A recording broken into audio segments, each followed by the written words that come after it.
তো বন্ধুরা, আমি ডিম সেদ্ধ বসিয়ে দিচ্ছি ইন্ডাকশানে। এদিকে একটা দুটো সরি এই যে আর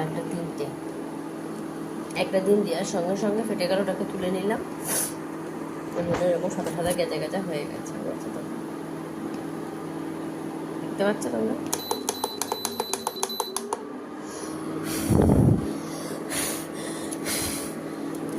এই যে ডিমটি দেখতে পাইছ?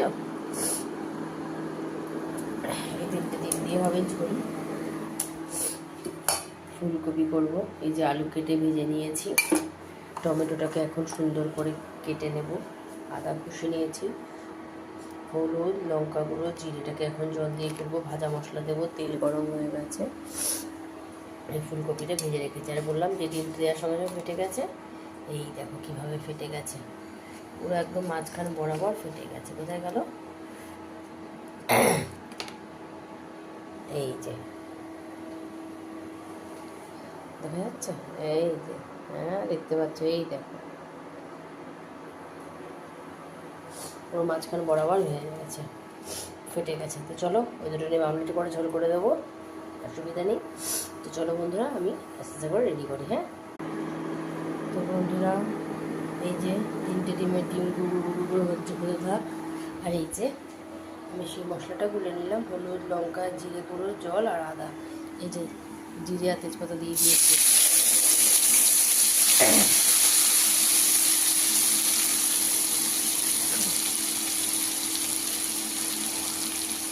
এটা একটু সুন্দর করে একটু কালার দেবো।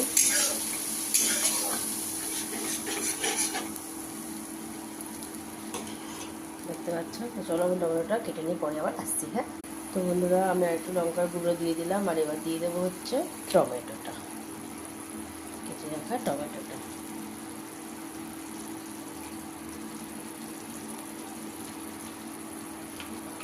হাত ধোয়া রান্না, যা দেবো তাই টেস্ট, বুঝেছো তো? সবসময় তোমরা চেষ্টা করবে এরকম হলুদ, লঙ্কা, জিরে অনুযায়ী যাই ইউজ করো সেগুলো একটু জলে গুলে একটু রেখে তারপরে দিতে, দেখবে রান্নার স্বাদ কি সুন্দর হবে।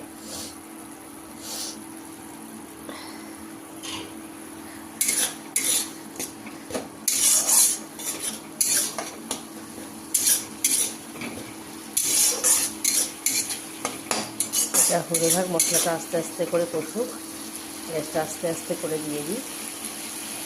ততক্ষণ আমি পেঁপে দিয়ে লাউ দিয়ে ডাল